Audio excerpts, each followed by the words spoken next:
Just since I've been back, since yesterday afternoon, have received letters from high officials in Saudi Arabia and talked to a friend in Kuwait, messages from China. And this is just here. Certainly the White House has been inundated with such messages of concern and support. And finally, I've seen some of the commentary comparing this attack with Pearl Harbor. I'm probably the only guy in this room old enough to remember where I was when the first reports of Pearl Harbor came in. And in some respects, there are similarities. For example, just as Pearl Harbor awakened this country from the notion that we could somehow avoid the call to duty and defend freedom in Europe and Asia in World War II, so too should this most recent surprise attack erase the concept in some quarters that America can somehow go it alone in the fight against terrorism, or in anything else for that matter. But in many respects, this is far more difficult. It is far more difficult to fight an enemy who refuses to show his face. And so earlier this week, we were confronted head-on, once again, by one of the remaining great challenges of our post-war world, the threat of terrorism. I remember when President Reagan asked me, when I was Vice President, to head up a task force on international terrorism. We made some good recommendations, but clearly those recommendations couldn't solve the problems that our President and our country face today. I can tell you, I talk quite regularly to our son. Been doing that since he was a little kid, and will continue to do it. But it's not always about policy. It's not what do you think, Dad, I should be doing, that kind of thing. It is more the relationship of a very close family, staying in touch one with the other. Matter of fact, all three of his brothers and his sister called me in our little hotel out there in Wisconsin yesterday, just staying in touch one with the others. Families all across this country are doing. I know that George is strong. I know that he has a fantastic national security team around him. I know that in reaching out to the Congress, as we're seeing now, and in reaching out to our friends and allies and others around the world, he is doing the right thing. I've got to confess to being a little annoyed at the attacks on him for following security procedures, not rushing right back to Washington. But as you've seen in today's paper, there was some credible threats on the life of the President, indeed on the White House itself. And so, and several people have called to apologize for their premature judgments on that. He does know what he's doing. He's blessed with this strong team, and I think he's lifted by the prayers of the American people and the prayers of people around the world. And so I ask you to keep our President and the victims in their prayers, in your prayers. Pray for the families. Pray for that we will prevail against this threat. We're moved into a different era now. You saw what NATO did yesterday, and I think that is very, very important, that the alliance is standing firmly with the United States. You're hearing, the President has heard from Jiang Zemin in China and from Putin in Russia, and I think this is very important, all denouncing the international terror.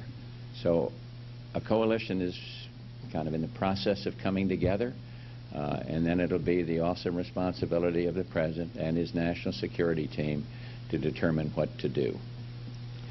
The prospects of peace and prosperity in our country, this notwithstanding, have really never been higher.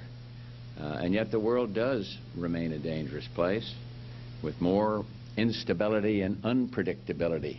People used to ask me when I was still president, well, is the Soviet Union having imploded? Who's the enemy?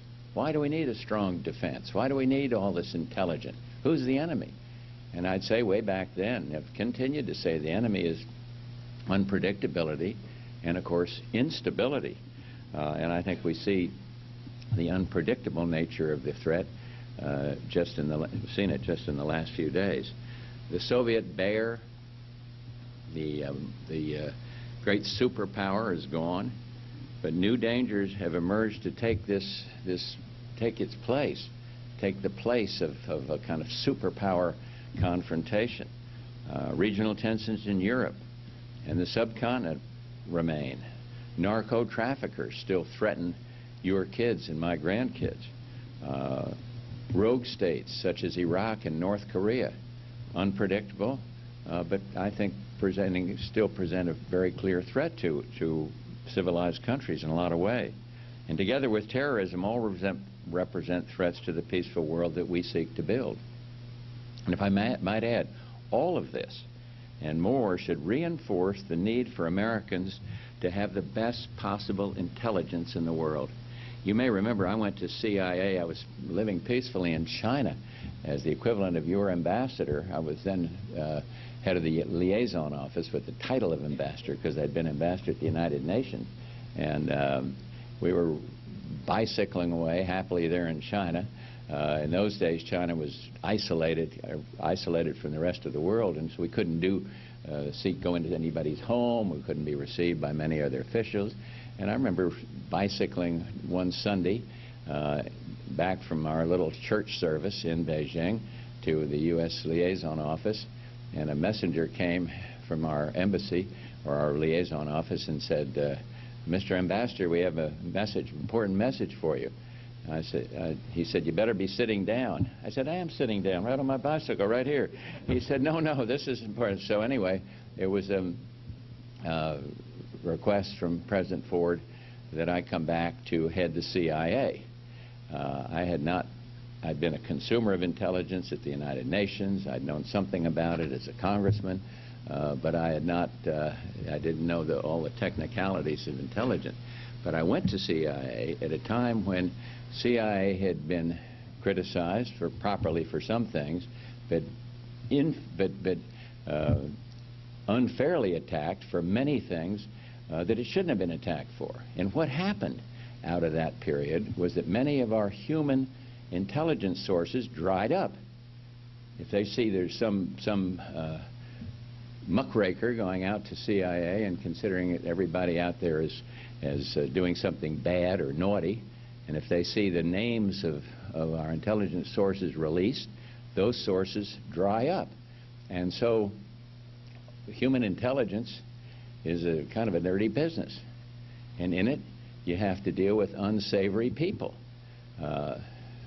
People tried to make a lot out of the fact that at one point the intelligence community dealt with Manuel Noriega. Well, they did, but it isn't a nice, clean business. And if you're going to infiltrate some cell somewhere, or a terrorist cell, you have to deal with people that are willing to betray their country, people that are willing to betray their friends, people that want money or other things, and it's not pleasant.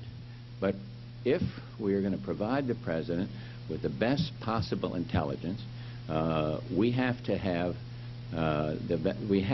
free up the intelligence system from some of its constraints. You got to always respect the privacy and right of an American citizen.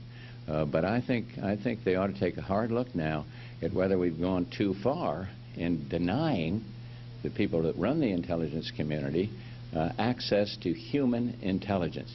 You know, you can tell a lot from science. When I was president during the Gulf War, they could tell me exactly how many troops were where on the front lines. They could say which direction they were moving. I remember getting a thing from Saddam Hussein via Gorbachev saying, well, they're pulling out. Yeah, they were pulling out of where they were, but they were going south towards Saudi Arabia. And we could tell that from intelligence. But what we couldn't tell is the intent.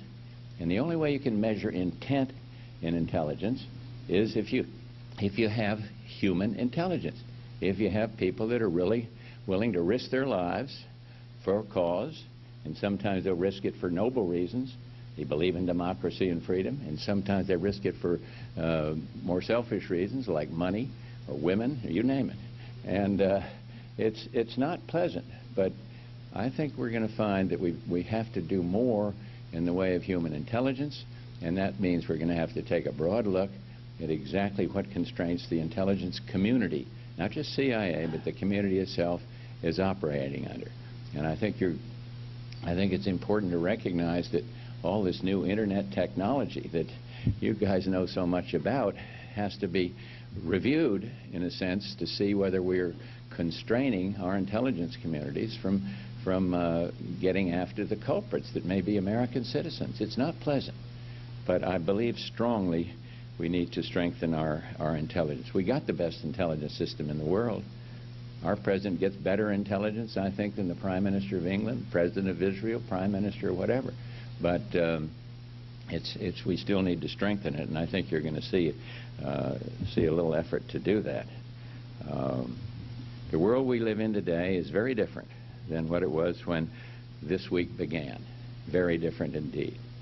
And we should make sure that these agencies responsible for protecting American citizens against terror are not forced to fight this critical battle with one arm tied behind them.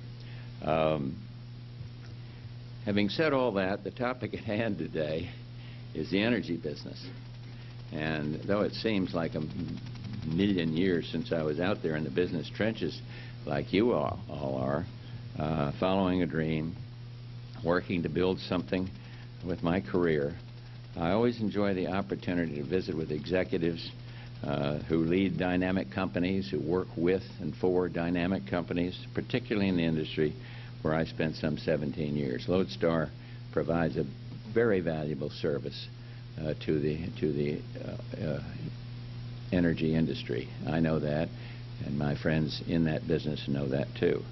I left the oil business, 36 years ago, but my interest has never diminished. In many ways, in fact, it intensified during my public service, because what so many companies like the ones that some of you represent here today do have a direct effect on our